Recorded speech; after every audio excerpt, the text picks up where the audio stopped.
ủa, tại sao điện thoại đã có camera tích hợp sẵn rồi mà người ta còn sản xuất ra lens dành cho điện thoại để làm gì nhỉ? Hello mọi người, chào mừng mọi người đã trở lại với kênh YouTube của Giang. Thì 1 tháng rồi mình không có ra video.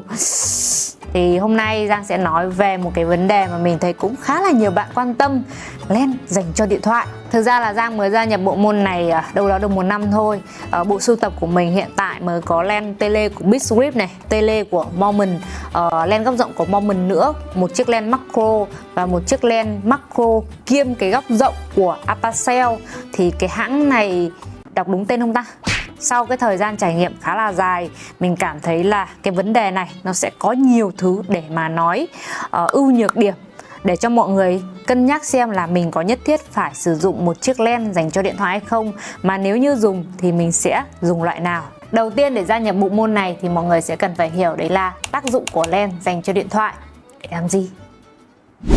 Trên mỗi điện thoại của mọi người lúc nào cũng sẽ có một chiếc camera chính có chất lượng độ phân giải tốt nhất. Ví dụ như là điện thoại iPhone 14 Pro Max của Giang thì camera chính nó nằm ở đây nha mọi người.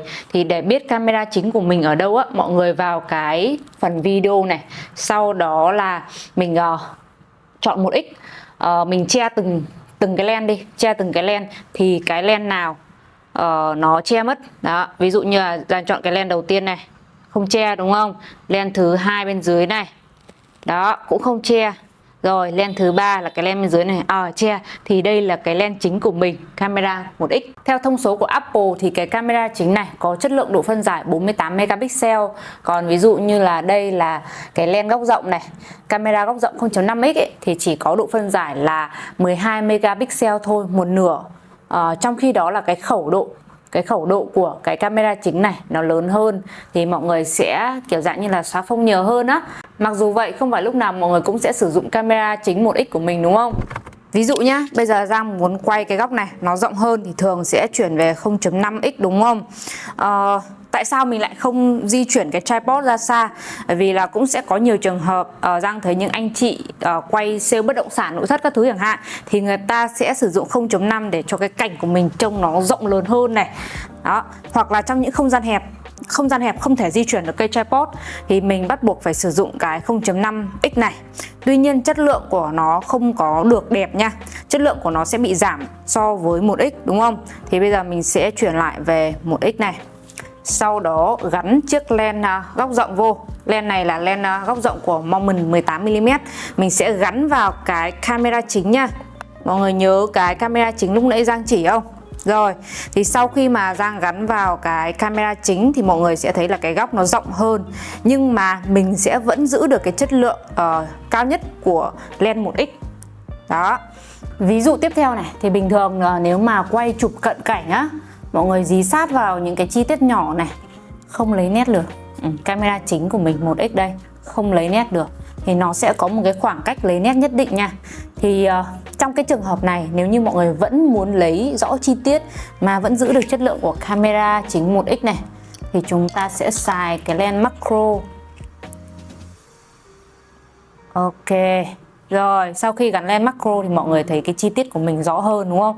Giống như là Giang cảm thấy là nó giống như là mình đang bị cận ấy, xong rồi đeo cái mắt kính vô, rõ thấy từng chi tiết.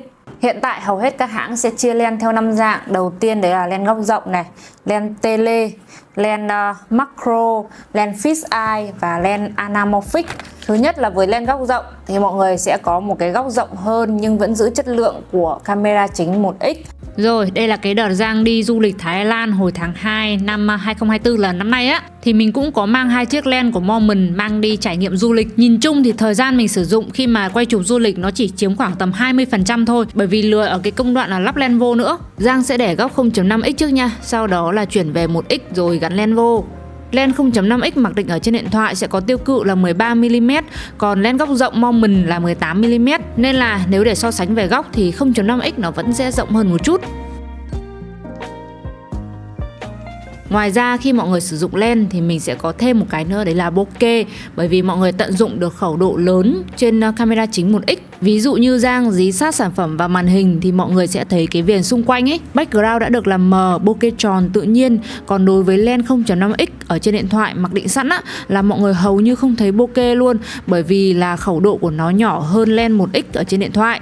Video này là mình test nguyên một suộc luôn, lúc đầu là có len, lúc sau là không có len, sử dụng 0.5x mặc định ở trên điện thoại thôi.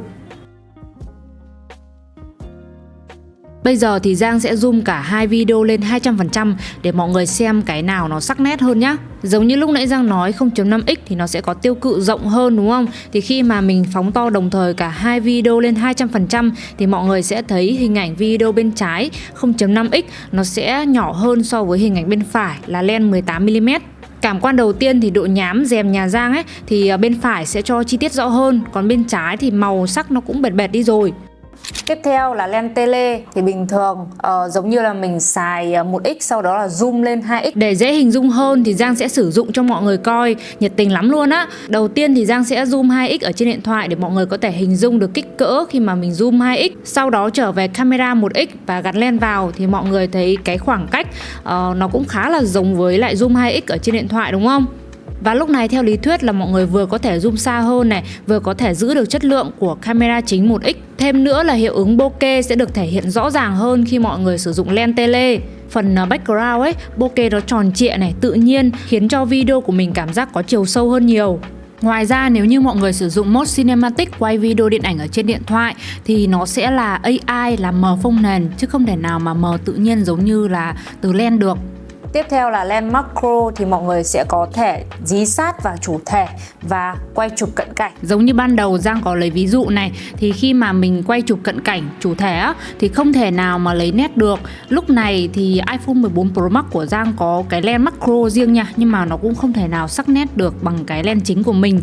Nên là mình sẽ sử dụng len macro gắn vào len 1x.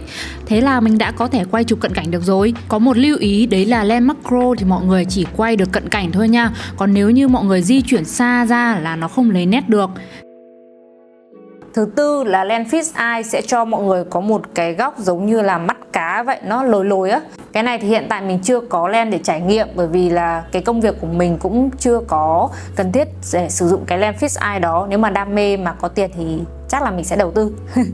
Rồi, một cái dạng len nữa dành cho những bạn nào mà đam mê làm phim ở trên điện thoại, đấy là anamorphic. Thì nó sẽ giống như là kiểu cái khung hình chiếu trên màn ảnh rộng á. Thì mọi người có thể hiểu đơn giản như vậy. Thì 5 dạng này hầu hết các hãng len đều sản xuất. Mọi người có thể lựa chọn một hãng uy tín để mà mình trải nghiệm. Một số lưu ý trước khi mọi người mua len, đấy là đầu tiên len thì mình sẽ cần phải có một cái gì đó để gắn vào nha, chứ không phải là tự dưng nó gắn vô được cái điện thoại của mình đâu. Ví dụ như là cái ốp điện thoại này nó có chức năng gắn len thì cái này là mình sẽ phải mua riêng đó nha. Hoặc là mình sẽ có những cái như là khung, đây những cái khung này nó cũng sẽ có chỗ để gắn len. Đây mình gắn vô, ui hết rồi, đây mình gắn vô như này đó. Hoặc là cái dạng kẹp, đây dạng kẹp vô vào điện thoại đó như này. Lưu ý nha, để mình có thể là mua thêm hoặc là xem là cái len mình mua nó có đính kèm hay không, chứ tự dưng bây giờ mua len về không có cái lắp thì mất công nha. Một cái lưu ý nữa mà mọi người cần để ý đấy là chất lượng quang học của len. Ví dụ như ở đây mình có một cái len của Avacell mình mua ở trên Shopee thì nó cũng khá là rẻ thôi. Thì chất lượng hai con này nó khác nhau hẳn nha.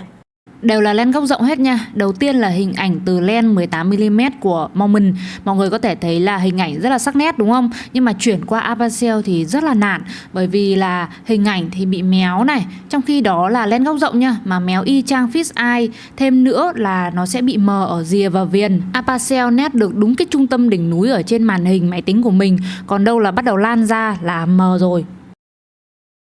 Lưu ý thứ ba, nếu như mọi người là cái kiểu người là thích là rút điện thoại ra sau đó là quay chụp thôi, đây đó, thì mình không nên đầu tư những chiếc len này, bởi vì mọi người sẽ mất thêm một cái công đoạn nữa, đấy là mình lắp ốp vô rồi mình gắn len vô nữa đó. Mình sẽ phải mang theo những chiếc len như thế này thì thực tế là nó không có nhỏ nhắn xinh xắn và nó cũng hơi nặng nữa.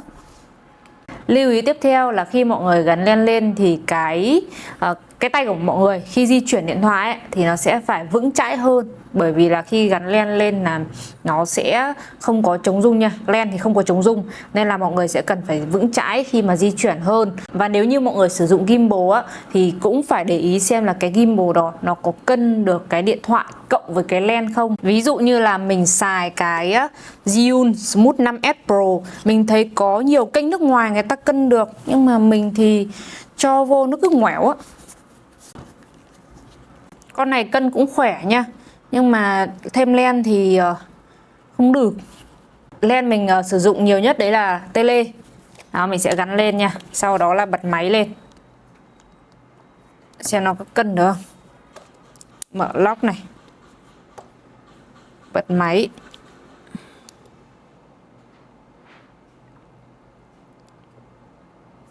Ok. Nope. Ừ đấy, hết hồn. Mình bật máy lên rồi nha, mà nó đây, nó ngoẻo như thế đó.